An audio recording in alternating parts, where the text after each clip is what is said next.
পরিষ্কার কথা বিসমিল্লাহ বলে রাখছি যে হক্কানি আলিমদের সাথে আমরা এক হইতে পারি, আসলে আমরা জামাতের সাথে কোনোদিন এক হব না। জামাত একটা মতবাদের নাম, জামাত ইসলামের নাম নয়। যেভাবে খারিজি এক মতবাদের নাম, ইরান চালায় শিয়ারা, এটা একটা মতবাদের নাম। এখানে জামাতের শিয়াদের কোনো উত্থান হয়, এটা ইসলামের উত্থান নয়, এটা একটা নির্দিষ্ট মতবাদের উত্থান। আর জামাতের মতবাদ হইল এই যে প্রথম শতাব্দীর পরে পৃথিবীর থেকে আপনার কোরআন শরীফের আসল অর্থ খতম হয়ে গেছে। 1300 বছর পরে মৌলানা মওদুদী সাহেব এসে তফসিরুল কোরআন লেখে এই আপনার আসল কোরআন শরীফের অর্থ আপনার বিশ্লেষণ করলেন আর বুঝাই দিলেন। তাহলে এই 1200-1300 বছর মানুষের আল্লাহ তাআলা কোনো সহি দিন রাখেন নাই, তাহলে এদের কি হিসাব কিতাব হবে না কিয়ামতের দিন? প্রত্যেককে জিজ্ঞেস করা হবে না?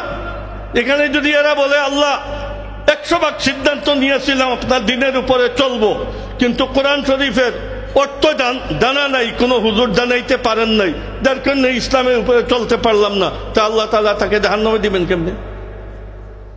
জামাতের এই উক্তি যত জামাতের সদস্য সবের এই আকীদা, যার কারণে এরা জীবনে কোনোদিন ইমাম আবু হানিফা, ইমাম মালিক, শাফি, আহমদ ইবনে হাম্বল আর আমাদের বুজুর্গানে দিন কোন বুজুর্গের রেফারেন্সে কোনো কথা বলে না, যা বলে মওদুদী সাহেবের রেফারেন্সে কথা বলে। এইখানে এটা একটা মতবাদ। আপনারা এটা মনে করবেন না যে মন্দের ভালো আওয়ামী লীগ বিএনপি থেকে জামাত ভালো। আওয়ামী লীগ বিএনপি মুসলমান, পাবলিক মুসলমান, দিন জানে না। যে দিনদারের সাথে চলছে দিন শিখছে, যে দিনদারের সাথে চলে না উন্মুক্ত লাগামহীন চলছে, কিন্তু তাদের কাছে ইসলামের সম্মান, মর্যাদা, মাদ্রাসার আপনার প্রয়োজন আর মর্যাদা, আমাদের বুজুর্গদের আপনার মহব্বত, আজমত, কলব আছে, নিজে ইসলাম করে। কিন্তু জামাত এমন নয়, জামাত একটা নির্দিষ্ট মতবাদ। তারা আমাদের বুজুর্গদেরকে, আমাদের ফুল ইসলামী শিক্ষাকে অস্বীকার করে, যার কারণে আমরা 1500 বছরের আমাদের এক সম্পত্তি সাহাবায়ে কেরাম থেকে, রাসূল সাল্লাল্লাহু আলাইহি ওয়াসাল্লাম থেকে পাইছি ইসলাম। ইসলামের সত্য আকীদাকে লালন করা, কোরআন হাদিস তাফসীরের সারা ইসলামী শিক্ষাকে সংরক্ষণ করা, এটা আমাদের 1500 বছরের সম্পত্তি, যেটা আমরা এখন করতেছি। আমাদের পরে আমাদের ছেলেরা, ছাত্ররা এটা করবে। এখানে কোনো ক্ষতি হোক আর উপস্থিত কোনো ফায়দা হাসিল করি, এমপি হয়ে যাব, এই হয়ে যাব, সেই হয়ে যাব, এইসব আলতু ফালতু আপনার কোনো উদ্দেশ্য নিয়ে আমরা রাজনীতি করি না। আমার রাজনীতি, আমাদের ইসলাম, ইসলামী আকীদা, ইসলামী শিক্ষা সংরক্ষিত থাকবে।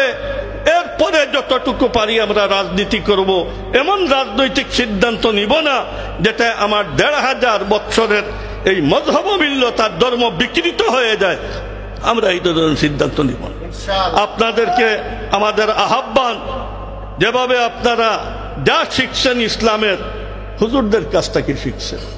আমরা, আমাদেরকে ভোট দেন না দেন, আমাদের সাথে সম্পর্ক আপনারা বিচ্ছিন্ন করতে পারবেন।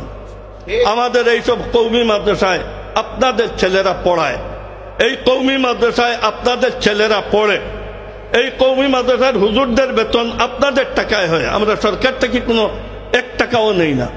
এর বোর্ডিং চলে আপনাদের টাকায়, এর বিল্ডিং হইতেছে আপনাদের টাকায়। আপনি ভোট দিলেও আপনাদের সাথে, আম পাবলিক মুসলমানদের সাথে আমাদের সম্পর্ক না দিলেও আমাদের সম্পর্ক। আমরা চাই দুনিয়ার জিন্দগিতে রাজনীতি, সমাজনীতি, দিন, ইসলাম সবটাই আমরা মিলেমিশে থাকতেছি। আখিরাতেও যেন আল্লাহ তাআলা আমাদেরকে মিলেমিশে রাখেন।